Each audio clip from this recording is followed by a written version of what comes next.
Vamos a abrir el texto bíblico, el libro de Abdías. Abdías es el libro más corto del Antiguo Testamento. Tiene solamente 21 versículos. Yo creo que hay muchos esta noche aquí que nunca escucharon un sermón sacado del libro de Abdías. Pero quiero decirles que esta semana vamos a predicar 8 sermones, los 8 sermones sacados del libro de Abdías. Por lo tanto, ya les voy dando un trabajo para casa. Lean el libro de Abdías. No hay disculpa porque es corto, solo tiene 21 versículos. Léanlo una vez, léanlo 2 veces, léanlo 20 veces, léanlo 50 veces. Cuanto más lean el libro de Abdías, mejor van a entender el mensaje de cada noche. Lean este libro en una versión, en otra versión, en otra versión. Eso les va a dar un panorama general de la profecía de Abdías. Esta noche me voy a limitar al versículo 1, pero a lo largo de la semana vamos a ir desarrollando el tema del libro de Abdías. Versículo 1, dice así: Visión de Abdías. Jehová el Señor ha dicho así en cuanto a Edom: hemos oído el pregón de Jehová, y mensajero ha sido enviado a las naciones. Levantaos y levantémonos contra este pueblo en batalla. Visión de Abdías. ¿Quién fue el autor del libro de Abdías? Evidentemente fue Abdías. Pero en la Biblia encontramos 13 Abdías diferentes. ¿Cuál de esos 13 escribió este libro? No sabemos. Si ustedes ven los libros del Nuevo Testamento, van a ver que la mayoría de ellos, en los primeros versículos, presentan el reinado bajo el cual el libro fue escrito. Y de esa manera se puede encontrar al autor. Pero Abdías no menciona bajo qué reinado se escribió el libro. Por lo tanto, de los 13 Abdías de la Biblia no sabemos quién fue el autor. Pero les digo una cosa esta noche: aunque los eruditos bíblicos se esfuerzan para descubrir quién fue el autor, yo no me preocupo mucho con eso. Porque quien quiera que haya sido el escritor bíblico, el verdadero autor de este libro es Dios. Y eso es lo que me importa, porque durante esta semana, a través del estudio de este libro, Dios quiere decirte algo extraordinario. Porque Dios te conoce mejor que nadie. Dios te conoce mejor de lo que tú te conoces a ti mismo. Él conoce las luchas de tu corazón, Él conoce tus dramas, Él conoce tus conflictos, Él conoce tus agruras. Yo no sé qué problemas tienes en la casa en este momento, en tu vida profesional, en tu vida financiera, en la relación con tus hijos, con tus amigos. Yo no sé cuáles son las angustias de tu corazón. Yo no sé si estás herido. Yo no sé si necesitas perdonar y no tienes la capacidad humana de perdonar. Yo no sé si necesitas volver a la iglesia y no tienes fuerzas para volver. Yo no sé cuál es tu drama, pero Dios sí conoce tu drama. Y te digo una cosa: a través del mensaje de Abdías, Dios quiere hablarte a ti. Hoy día, en este año, a tus necesidades, a los dramas que vives. Él quiere abrirte los ojos para ver la salida para el problema que vives. Vuelvo al texto bíblico. Dice, visión de Abdías. Abdías en hebreo quiere decir adorador de Dios o siervo de Dios. Abdías, literalmente, en el idioma original de la Biblia, que es el hebreo, quiere decir adorador de Dios. Adorador del verbo hebreo barak. ¿Qué quiere decir barak en hebreo? Reconocer que Dios es Dios y que siempre tiene la razón. Abdías, se llamaba Abdías, era siervo de Dios. Era adorador de Dios porque reconocía que Dios es Dios y que Dios siempre tiene la razón. No hay manera de servir a Dios, no hay manera de adorar a Dios si no reconoces que Dios es Dios y que Dios siempre tiene la razón. Pase lo que pase en tu vida, suceda lo que suceda contigo, no importa la circunstancia por la que estás atravesando, no importa si las cosas no están saliendo como tú quieres que saliesen, Dios es Dios y siempre tiene la razón. Ahora, querido, a mí como pastor y como Alejandro Bullón, el ser humano, en este momento, es muy fácil decir, Dios es Dios y siempre tiene la razón. ¿Y sabes por qué? Porque por la gracia maravillosa de Dios en este momento, mi vida no tiene mayores dificultades. Tengo mi esposa esta noche presente aquí, difícilmente me acompaña ella a una campaña evangelística, pero esta noche está sentada en algún lugar aquí. Mis hijos están vivos, mis nueras están bien, mis nietos están cuidados por el amor de Dios, no me falta un pan, estoy vestido, sé dónde voy a dormir esta noche, tengo una cama confortable, en fin, así es fácil reconocer que Dios es Dios y que siempre tiene la razón. Pero, ¿qué?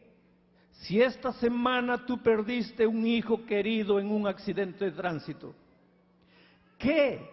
Si esta semana el médico te dijo que estás con cáncer y estás desengañado por la ciencia médica, ¿qué? Si esta semana perdiste el empleo, ¿qué? Si estás completamente atollado en deudas, no sabes cómo pagar tus cuentas, no sabes qué hacer, para remate perdiste el empleo, ¿qué si esta semana descubriste que tu hijo usa drogas, está prisionero de las drogas?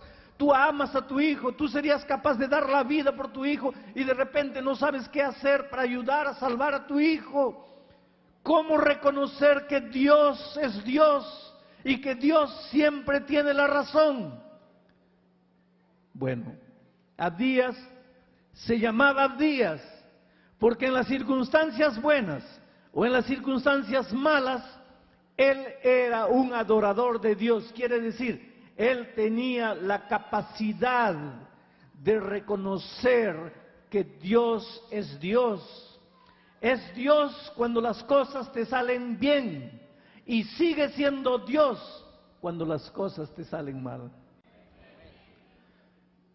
Quiero hablar contigo que me estás escuchando allá del otro lado del mundo, fuera de las fronteras de Estados Unidos, sentado en este momento delante de tu televisor, sentado en una pequeña congregación delante de la pantalla.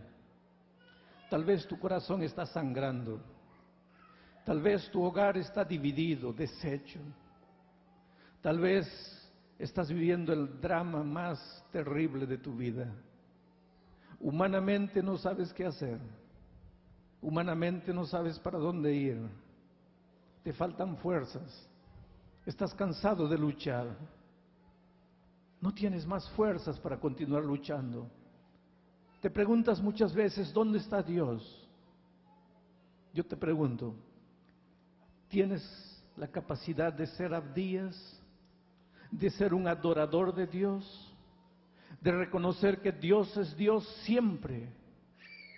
Aunque las cosas te vayan mal o aunque las cosas te vayan bien. Volvamos al texto. El texto dice así: visión de Abdías. Cuando las cosas no van bien en tu vida, cuando no sabes qué decisión tomar, cuando no sabes para dónde ir, Dios está dispuesto a extenderte la mano y ayudarte a tomar la decisión que necesitas tomar. Esta semana alguien me llamó por teléfono a la oficina y me dijo: pastor, después de 35 años de matrimonio, estoy llegando a la conclusión de que la única salida para nosotros es el divorcio. Pero tengo miedo de hacer algo que Dios no va a aprobar. Necesito su ayuda, necesito que usted me diga, ¿debo separarme o no? Estaré predicando en esta noche para alguien que necesita tomar una decisión, en cualquier área de su vida, pero no puedes más postergar la decisión. Hace mucho tiempo que deberías haber tomado la decisión y sabes que a medida que vas postergando la decisión, el problema se te va empeorando. Hay que tomar una posición ahora, pero no sabes, tienes miedo de equivocarte. Muy bien, cuando tú no sabes qué hacer, cuando tú no sabes a dónde ir, Dios te extiende la mano. ¿Pero cómo te extiende la mano? Dios te extiende la mano dándote la visión. Abdías vivía un problema. Cuando tú lees el libro de Abdías vas a ver el problema de Abdías. Abdías no entendía por qué la ira de Dios estaba para desatar terriblemente sobre Edom. Desde el punto de vista humano, a Abdías le parecía exagerada la medida de castigo que Dios iba a tomar con relación a Edom. Hay muchas cosas en esta vida que a nosotros, desde el punto de vista humano, nos parece injusticia divina. ¿Cuántas veces oramos, lloramos y decimos, no es justo? ¿No es justo que me suceda esto? ¿No es justo que haya perdido el empleo? ¿No es justo que me hayan hecho esto? ¿No es justo? ¿No es justo? ¿No es justo? A Abdías le parecía que no era justo lo que Dios iba a hacer con Edom. Pero aunque no lo entendía, aunque no comprendía lo que Dios estaba haciendo, lo aceptaba porque era Abdías, porque era adorador de Dios, porque reconocía que Dios es Dios. Y suceda lo que suceda en tu vida, aunque no lo entiendas, Dios tiene razón. Y es por eso que Abdías se humilló y aceptó el plan de Dios, y Dios le extiende la mano. ¿Y cómo le extiende la mano? Dándole la visión. La visión es la manera como Dios te ayuda a salir de los problemas en que te has metido. Hoy día en todas las áreas de la vida se habla de visión de futuro. Hoy día no hay una empresa que no tenga escrita bien claro su declaración de visión para que todos los trabajadores de la empresa vean y sepan para dónde la empresa va. Yo creo que toda familia debería tener su declaración o su visión de futuro. Yo creo que todo ser humano, toda persona debería tener su visión de futuro. Visión de futuro es tu proyección. ¿A dónde vas? Te digo una cosa, solo los animalitos no tienen visión de futuro. Porque el pajarito amanece todos los días y él no se preocupa por qué va a pasar mañana, él se preocupa por encontrar la comida para el día. Y sale volando ahí buscando la comidita y en la noche vuelve y duerme tranquilo. Él no se preocupa qué va a pasar mañana. Pero el ser humano tiene que tener visión de futuro, tiene que proyectarse. Tú tienes que saber a dónde quieres llegar este año? ¿A dónde quieres llegar dentro de 5 años? ¿A dónde quieres llegar dentro de 20 años? ¿A dónde quieres llegar? ¿Para dónde te diriges? Eso es visión de futuro. ¿Y sabes por qué muchas veces te metes en problemas? Porque no tienes una visión de tu realidad. No tienes la visión correcta de tu futuro. Cuando Dios llega a tu vida para ayudarte a salir de los problemas, lo primero que hace es darte la visión. La visión bíblicamente involucra 3 cosas. Primero, la revelación. Dios te muestra la realidad, esa es la revelación. Segundo, la inspiración. Al ver la realidad, tú sientes dentro de ti las ganas de cambiar esa situación. Y la tercera etapa es la acción. Tú cambias la realidad. Te voy a hacer solo un ejemplo. Estás completamente endeudado. Debes a todo el mundo. En este país donde la tarjeta de crédito se ha hecho la moneda oficial, debes a todo el mundo. Nada de lo que tienes te pertenece. Todo le pertenece al dueño. Porque tú lo tienes ahí porque tienes la tarjeta de crédito. Muy bien. No sabes más qué hacer. Ya no tienes crédito, perdiste el crédito, y tú te arrodillas ahora y clamas a Dios por ayuda, y Dios te da la visión. Y la visión involucra 3 cosas. En primer lugar, Dios te muestra la realidad. Tu realidad es esta. Mientras tú no aceptes tu realidad, estás perdido.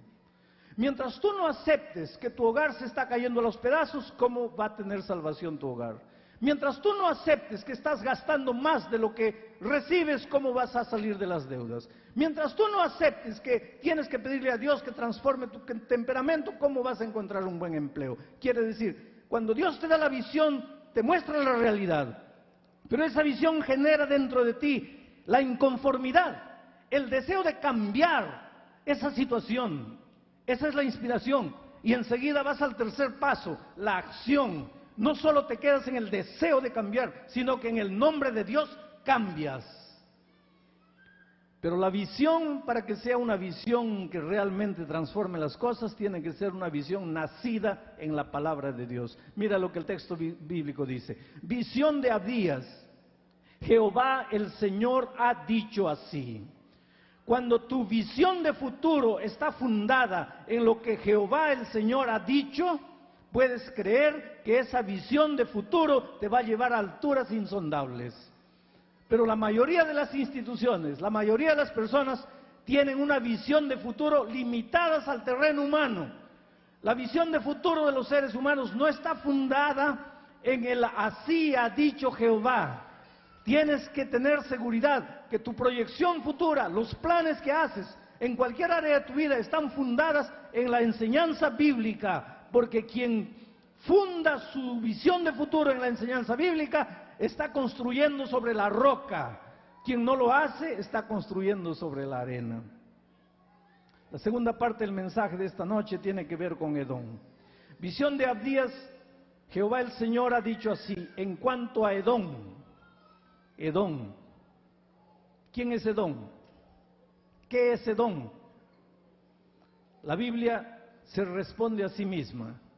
En el libro de Génesis, capítulo 36, versículo 1, dice así: estas son las generaciones de Esaú, el cual es Edom. El mismo capítulo 36, versículo 8 dice así: y Esaú habitó en el monte de Seir. Esaú es Edom. La visión de Abdías fue presentada para Edom. ¿Quién es Edom? La Biblia responde: Edom fue Esaú. ¿Y quién fue Esaú? Hermano de Jacob. Mi sermón esta noche no tiene nada que ver con la historia de Jacob y Esaú, pero tiene que ver con Edom. Por lo tanto, para entender por qué Edom iba a ser destruida, nosotros necesitamos entender un poco las raíces.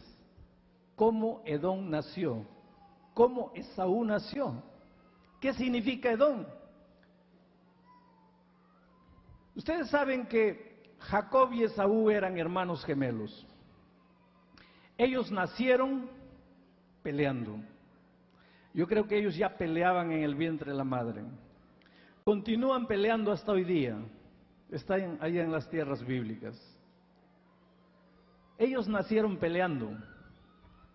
Tengo la impresión, ustedes ya pensaron, gemelos nacen todos los días, mas un gemelo agarrando el calcañar del otro, nunca.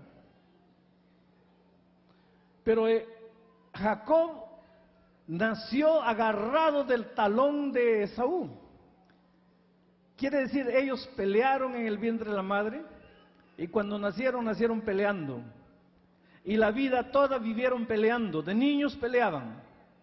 Y los padres contribuyeron mucho para esta lucha terrible entre ambos hermanos. Y aquí Dios nos advierte sobre la responsabilidad que los padres tenemos con relación a la educación de los hijos.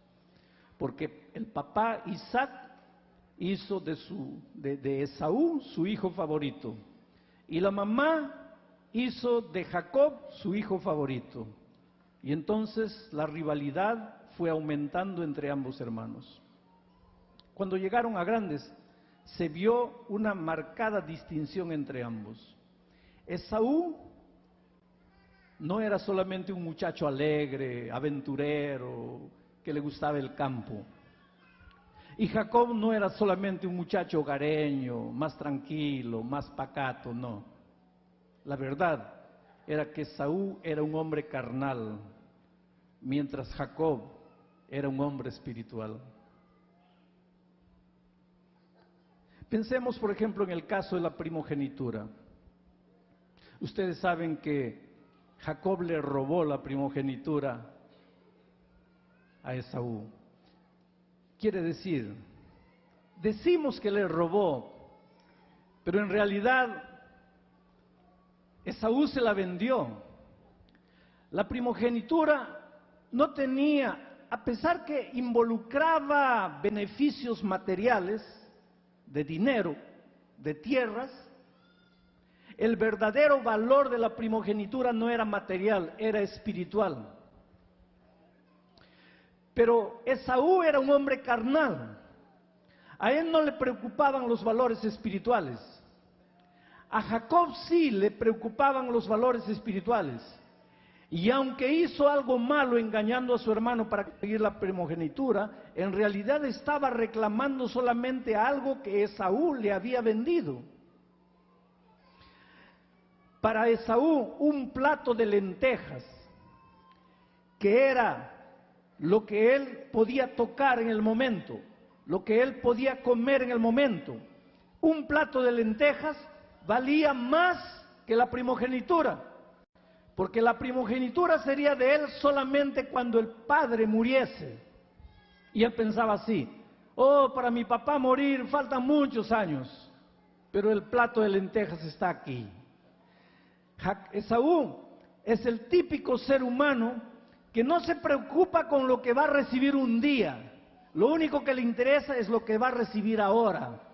Esaú es el típico ser humano carnal, es el típico ser humano de este mundo, pragmático, solo cree en lo que puede tocar, solo cree en lo que tiene hoy día. No está preocupado en que un día se va a encontrar con Jesús, no está preocupado con el reino de los cielos, no está preocupado con la vida eterna, él está preocupado ahora y es capaz de cambiar un plato de lentejas de ahora por la vida eterna, por la bendición espiritual de la primogenitura. Edom, dice el texto bíblico, fue Esaú. A Esaú se le llamó Edom. Ahora mi pregunta es, ¿por qué le llamaron Edom a Esaú? La Biblia explica. Y la Biblia explica en el capítulo 26 de Génesis. Se los voy a leer. Es interesante esto. En el capítulo 25, dice el versículo 29, dice así: y guisó Jacob un potaje. Y guisó Jacob un potaje, y volviendo Esaú del campo cansado, dijo a Jacob: te ruego que me des a comer de ese guiso rojo, pues estoy muy cansado. Por tanto, Esaú fue llamado, o su nombre fue llamado Edom. ¿Por qué a Esaú lo que empezaron a llamar Edom? Porque prefirió el guiso rojo de lentejas. Las lentejas no son rojas, parece que le echaron mucho colorante, mucho achote, mucho condimento. Dejaron el plato de lentejas rojo. Tiene que ver con el placer, tiene que ver con el momento, tiene que ver con la carne, tiene que ver con los sentidos. Esaú empezó a llamarse Edom porque prefirió un plato de lenteja rojo. Interesante que esa palabra rojo en hebreo tiene que ver con piel roja, pero no con piel roja por naturaleza, sino con piel enrojecida por el sol.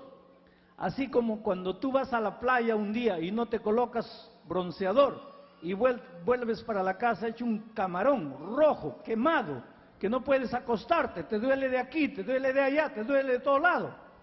Ese enrojecimiento de tu piel por demasiada exposición al sol, esa es la palabra rojo que se usa en hebreo aquí.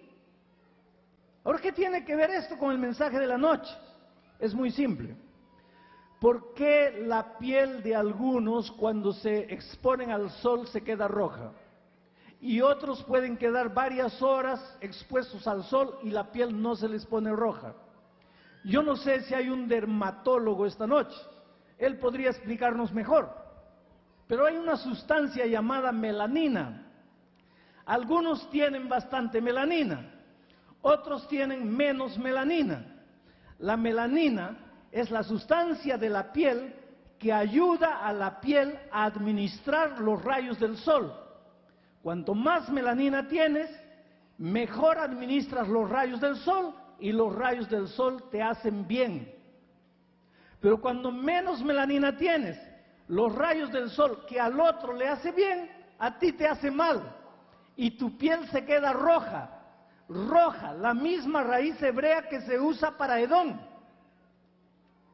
¿Por qué Esaú se transformó en Edom? Él no recibió sol, pero él recibió la palabra de Dios. La palabra de Dios es luz, es verdad, es el sol de vida que llega a nuestra vida. Jacob tuvo la capacidad de recibir la palabra de Dios y administrarla, mientras que Esaú recibió la palabra de Dios, pero no la administró. Ahora aquí hay algo solemne. El mismo sol que a uno le hace bien, al otro lo destruye. La misma palabra de Dios que a uno le hace bien, al otro lo destruye. ¿De qué depende? Depende de la actitud de la persona para con relación a la palabra de Dios. ¿Qué es lo que la palabra de Dios hace en tu vida? ¿Qué es lo que la palabra de Dios significa para ti? ¿A dónde vas? ¿Eres Jacob o eres Edom? Esa es la grande pregunta de esta noche. ¿Qué vas a hacer durante esta semana con la palabra de Dios que va a llegar a tu vida?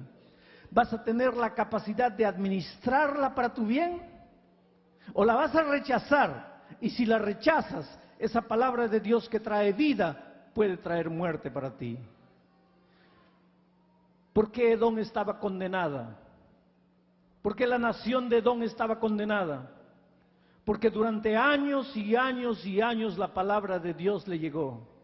Y durante años y años y años, Edom rechazó la palabra de Dios. Edom, Esaú, dio origen a una nación que se multiplicó, pero una nación caracterizada por rechazar la palabra de Dios. Ahora, en el versículo 1 del libro de Abdías, encontramos que llegó el momento de dar cuenta a Dios de qué hiciste con la palabra de Dios. Dios te llamó, Dios te suplicó, Dios habló, Dios tocó la puerta de tu corazón. ¿Qué hiciste con la palabra de Dios? Esa palabra de Dios predicada ha hecho maravillas en la vida de miles y miles de seres humanos en este mundo. He visto prostitutas transformadas, he visto delincuentes transformados, he visto ateos cayendo de rodillas y reconociendo que Dios es Dios. He visto gente perdida, drogados, alcohólicos, ser libertados por el poder maravilloso del Evangelio. Gente que un día recibió la palabra de Dios, pero también he visto gente que se ha endurecido con la palabra de Dios. Hay una cosa más. Jacob y Esaú son dos símbolos de la naturaleza humana. Dentro de nosotros, simbólicamente, Jacob y Esaú están vivos.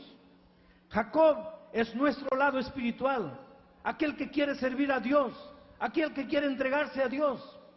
Edom está vivo dentro de nosotros, también simbólicamente. Es la naturaleza carnal que nos lleva para lejos de Dios. San Pablo narra ese drama cuando dice, no sé, yo no entiendo mi vida, porque hay momentos en que quiero servir a Dios, es Jacob, pero después descubro que hay otra fuerza que me lleva para fuera de Dios, es Edom. Y en Gálatas, cuando Pablo escribe a los Gálatas, él dice, porque la carne pelea contra el espíritu y el espíritu pelea contra la carne. Esa guerra exterior de Jacob y Esaú, simbólicamente la tenemos interior dentro de nosotros. Hay una voz de Dios que te llama. Hay una voz de Dios que te dice, hijo, ven a mí. Ya anduviste solo mucho tiempo en la vida. Ven a mí, yo soy la única solución para ti. Pero hay otra voz que te dice, no, estás perdiendo el tiempo, no vayas para allá, no le hagas caso a la Biblia. Miren lo que dice el versículo 1 del libro de Abdías. Vuelvo a leer y entro en la última parte. Visión de Abdías. Jehová el Señor ha dicho así, en cuanto a Edom: hemos oído el pregón de Jehová, y mensajero ha sido enviado a las naciones. Levantaos y levantémonos en batalla. Hemos oído el pregón de Jehová. Esa expresión, hemos oído el pregón de Jehová, en algunas otras versiones, de repente ustedes la tienen en su Biblia, no dice hemos oído el pregón de Jehová, dice hemos oído las buenas nuevas de Jehová.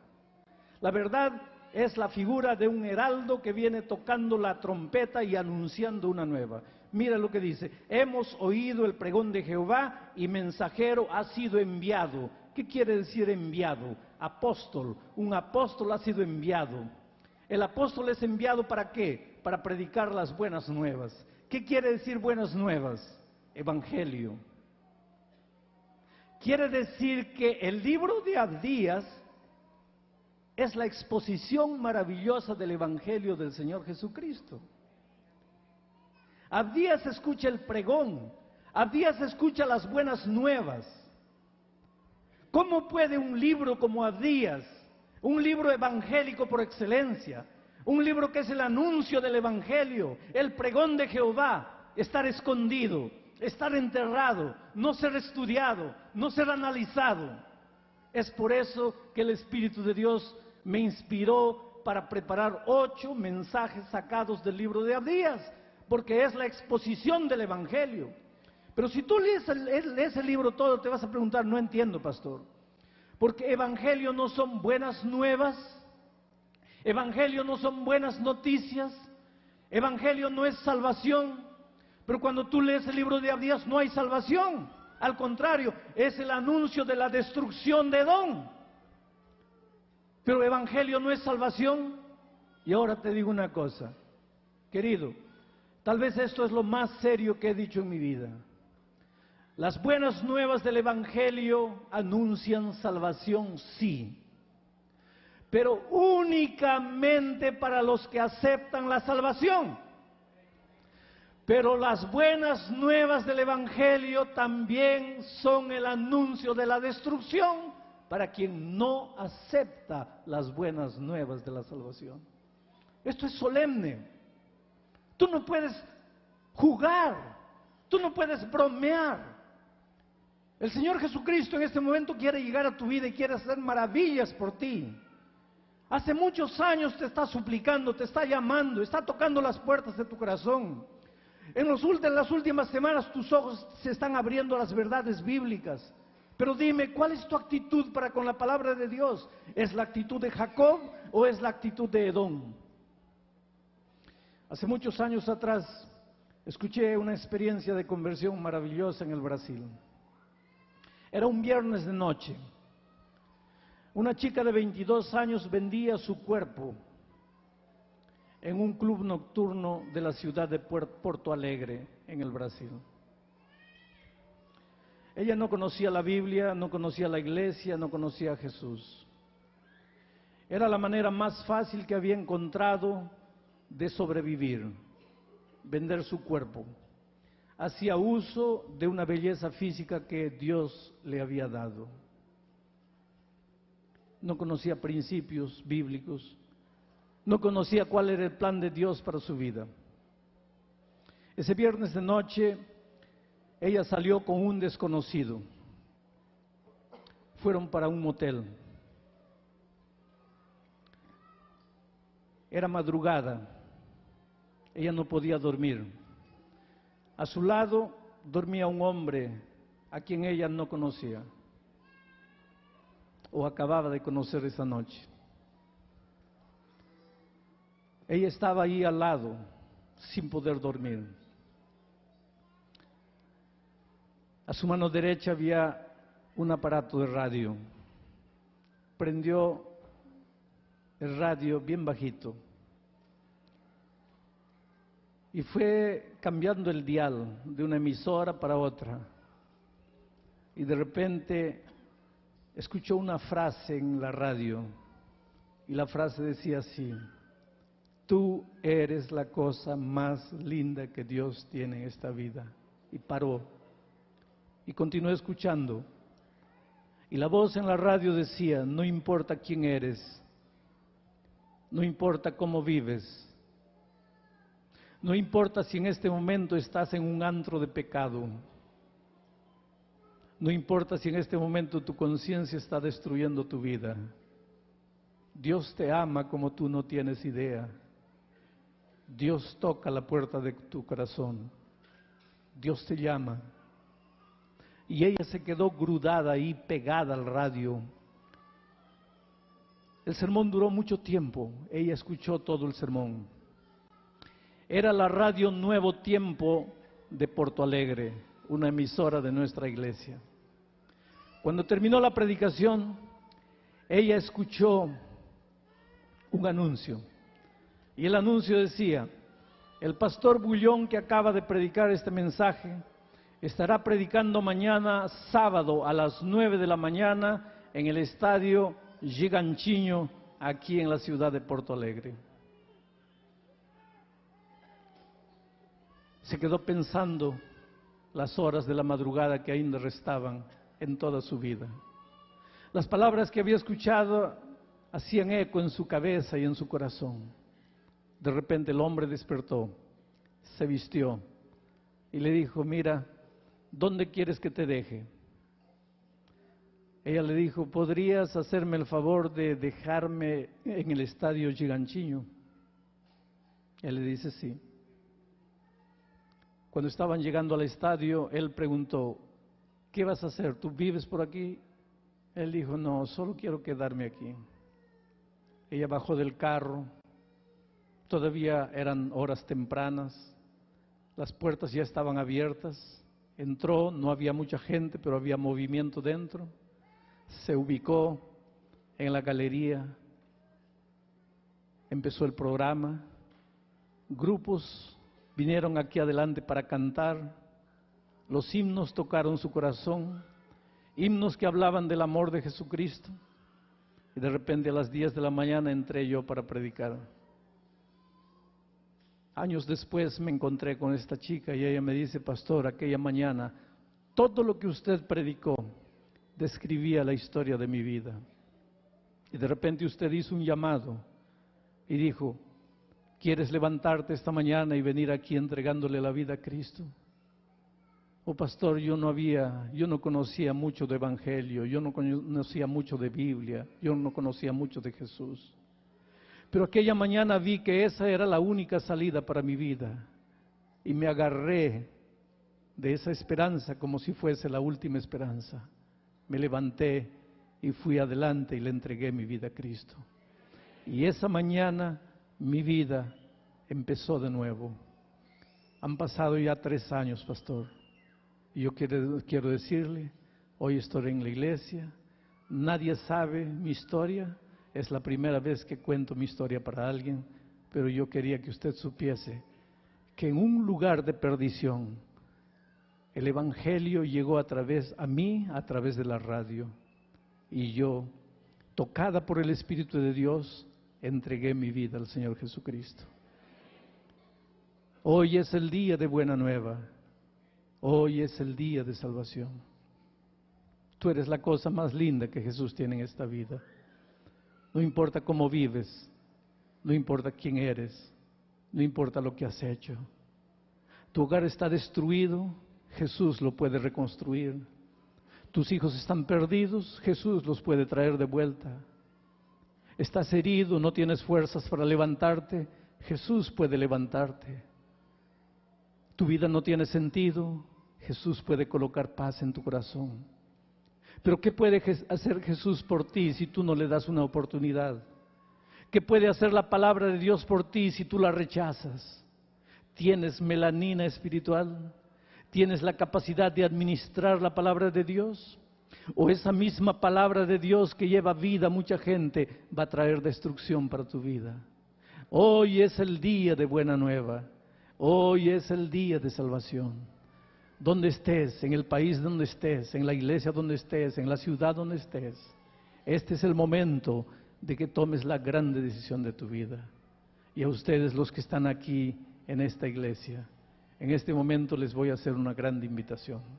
Esta invitación no es para los miembros bautizados de la iglesia, es para esa gente linda que ha venido invitada, tal vez por primera vez, pero que esta noche quiere decir a Jesús: Señor, yo te entrego mi corazón, yo te entrego mi vida, yo quiero que hagas maravillas en mí, yo no tengo fuerzas, yo solo no puedo, yo no sé para dónde ir, por favor te doy una oportunidad, haz un milagro en mi vida, y créeme, donde tú estés, el Espíritu de Dios te va a alcanzar. En este momento, en los diferentes locales, yo sé que el pastor está yendo adelante, está invitándote para que te levantes.